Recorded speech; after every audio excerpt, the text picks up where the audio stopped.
আসসালামু আলাইকুম প্রিয় দর্শক, মজার রেসিপিতে সবাইকে স্বাগতম জানাচ্ছি। আজকের মজার রেসিপিতে বিয়ে বাড়ির স্টাইলে বিয়ে বাড়ির স্বাদে মাংস রান্না করব। সবারই প্রশ্ন, বিয়ে বাড়ির মাংস কেন এত মজার হয়? আজকে সেই রেসিপিটি শেয়ার করব।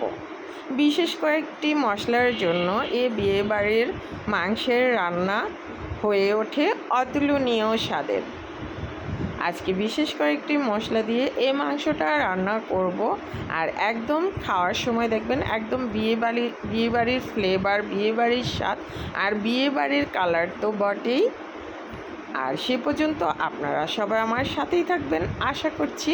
আসছি ঈদেও চাইলে এই বিয়েবাড়ির মাংসটা মেহমান আসলে রান্না করে দিতে পারবেন, সবাই খেয়ে খুবই পছন্দ করবে দেখবেন। আর ঘরেই যখন তৈরি করতে পারবেন তাহলে কেন রান্নাটা করবেন না? সবাই যেহেতু বিয়েবাড়ির স্টাইলেই পছন্দ করে। এখন মূল রেসিপিতে চলে যাব। প্রথমে একটা প্যান বসিয়েছি, সেখানে হাফ কাপ তেল দিলাম। তেলের পরিমাণটা এই মাংসটাতে একটু বেশি থাকতে হয়। আর এখানে দিলাম 7-8টার মতো সাদা এলাচ, 4 টুকরা দারচিনি, আর কালো এলাচ দিয়েছি 2-3টার মতো, লং দিলাম 4-5টা, তেজপাতা 4টা, আর পেঁয়াজ দিচ্ছি 1.5 কেজি মাংসর জন্য 1.5 কাপ পেঁয়াজ। পেঁয়াজগুলো এখন রান্না করব।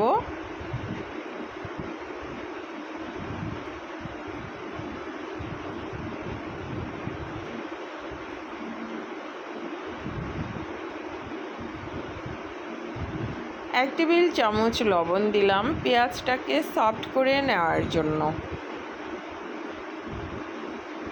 পেঁয়াজটা দেখতে পাচ্ছেন সফট হয়ে গেছে।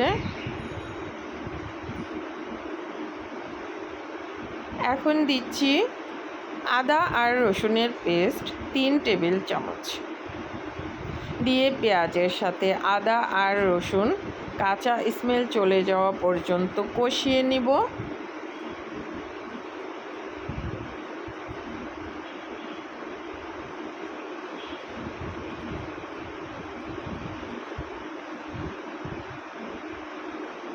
এবারে আদা আর রসুনের কাঁচা স্মেল চলে যাওয়া পর্যন্ত কষিয়ে নিলাম। এখন মশলাগুলো অ্যাড করব। এই যে দেখেন, আমি এখানে মরিচ বাটা নিয়েছি 2 টেবিল চামচ, এখানে নিয়েছি 1 টেবিল চামচ হলুদ, 1 চা চামচ জিরা, আর হচ্ছে 1.5 চা চামচ ধনিয়া। এগুলো আমি বেটে নিয়েছি। এই যে বলেছি বিশেষ কয়েকটি মশলার জন্য এটা বিয়েবাড়ির রান্নার স্বাদ হয়ে উঠবে। এই যে প্রথম একটা উপকরণ হচ্ছে মশলাগুলো বেটে নিতে হবে। গুঁড়া মশলা দিলে অনেক সময় পুড়ে যায়, তাই কালারটা সুন্দর আসে না। এখানে দিয়েছি সাদা গোলমরিচ গুঁড়া 1 চা চামচ বেটে। এগুলো সব অ্যাড করে দিলাম। প্রথম আমার উপকরণ এই যে মশলাগুলো বেটে নেওয়া। মশলা যদি না বাটতে ভালো লাগে তাহলে মশলাগুলোকে আধা ঘন্টা 1 ঘন্টা আগে গুলিয়ে রেখে দিবেন ফাঁকি মশলাগুলো, তাহলে দেখবেন ওগুলো বাটার মতো হয়ে যায়। 1 কাপের একটু কম পানি দিয়ে মশলাটাকে এখন 6-7 মিনিটের মতো কষিয়ে নিব। চুলার আঁচ লো ফ্লেমে রেখে মাঝে মাঝে নেড়ে চেড়ে দিব। এখন দিচ্ছি বাটার। এখানে 3 টেবিল চামচের মতো বাটার রয়েছে। এবারে মশলাটা দেখেন কষানো হয়ে গেছে, কালার চেঞ্জ হয়েছে, তেল উপরে ভেসে উঠেছে। এরপর যে ধুয়ে রাখা মাংসগুলো তেল চর্বি হাড় সহ ধুয়ে আমি স্টেনারে ঝরা দিয়ে রেখেছিলাম, এগুলো অ্যাড করে দিলাম। এখানে 1.5 কেজি মাংস রয়েছে। সে মেজারমেন্ট অনুপাতে আমি কিন্তু মশলাগুলো ব্যবহার করেছি। এবারে ঢেকে হাই ফ্লেমে 10 মিনিট রান্না করব। হাই ফ্লেমে 10 মিনিট মাংসটাকে রান্না করলাম। এবারে দিচ্ছি কাঁচামরিচ আস্ত 4-5টা। এবারে নেড়ে চেড়ে মিশিয়ে এবার চুলার আঁচ লো ফ্লেমে রেখে আধা ঘন্টা মাংসটাকে আমি কষিয়ে নিব। চুলার আঁচ লো ফ্লেমে রেখে 25 থেকে 30 মিনিট। 25 থেকে 30 মিনিট মাংসটাকে কষিয়ে নিয়েছি, বারে বারে নেড়ে চেড়ে কিছুক্ষণ পর দিয়েছি। পোড়া লেগে গেলে কিন্তু স্বাদ নষ্ট হয়ে যায়, কালারও ঠিক থাকে না। এবারে দিব বাদাম বাটা। আমার দ্বিতীয় উপকরণ হচ্ছে বিয়েবাড়ির রান্নায় এই যে বাদাম বাটা। এখানে কাজু বাদাম, কাঠবাদাম, চীনা বাদাম রয়েছে 2 টেবিল চামচ, এগুলো অ্যাড করে দিলাম। এই বাদামের জন্যই কিন্তু এই মাংসটা এত স্বাদের হয়ে উঠবে। আর বাদাম দিয়ে কিছুক্ষণ কষাতে হবে। বাদামটা কষানোর আগে দিতে যাবেন না, তাহলে ভালো মতো কষাতে পারবেন না, পোড়া লেগে যাবে বাদামের জন্য। এবারে দিব পোস্তদানা বাটা 1 চা চামচ। বিয়েবাড়িতে কিন্তু এই মশলাগুলো ব্যবহার করা হয় বিয়েবাড়ির রান্নায়। এখন নেড়ে চেড়ে মিশিয়ে নিচ্ছি। মিশিয়ে এখন আবার 10 মিনিট রান্না করব। চুলার আঁচ লো ফ্লেমে থাকবে, পোড়া যেন না লেগে যায়।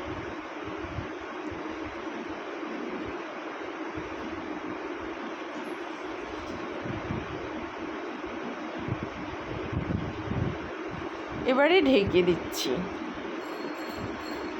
ঢেকে এই যে আমি 10 মিনিট রান্না করেছি, কালারটাও চেঞ্জ হয়েছে। এ পর্যায়ে আমি গরম পানি অ্যাড করছি।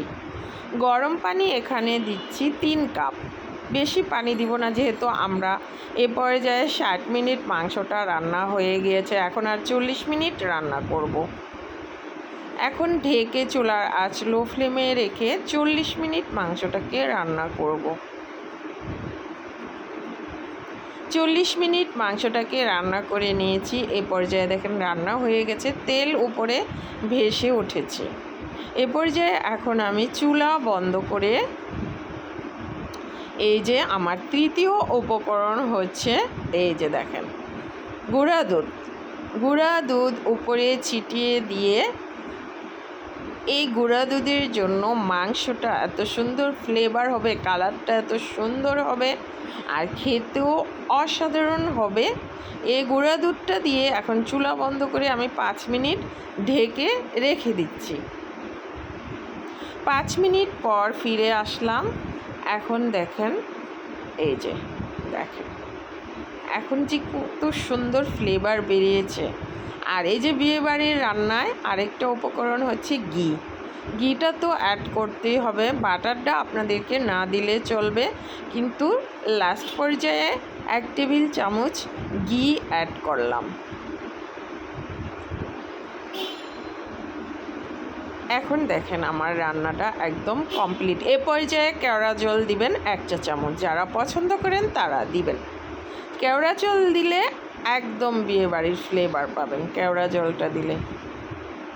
এখন আমি আর এই যে 10 মিনিট দমে রেখেছি, চুলার আঁচ একদম কমিয়ে রেখে এবারে আমার রান্নাটা হয়ে গেছে। আর এখন একদম তৈরি। এখন সার্ভ করার জন্য মাংসটা রেডি হয়ে গেল। খাবার টেবিলে যদি এই বিয়ে বাড়ির মাংস আর সাদা পোলাও থাকে তার কথাই নেই, সবাই একদম পেট ভর্তি করে খেয়ে নেবে। অমৃত স্বাদে এই বিয়ে বাড়ির মাংস রান্নাটা একবার হলেও সবাই ট্রাই করবেন। ভীষণ মজার আর ভীষণ সুস্বাদু। মেহমান আসলে তৈরি করে দেবেন, দেখবেন সবাইকে খুবই পছন্দ করবে। সবাই ভালো থাকবেন, সুস্থ থাকবেন। এখন দমে রাখছি ঢেকে। দেখেন নামানোর পরে আমি আপনাদেরকে আবার একটু দেখিয়ে দিলাম। এবারে দেখেন বিয়ে বাড়ির কালারটা। আল্লাহ হাফেজ।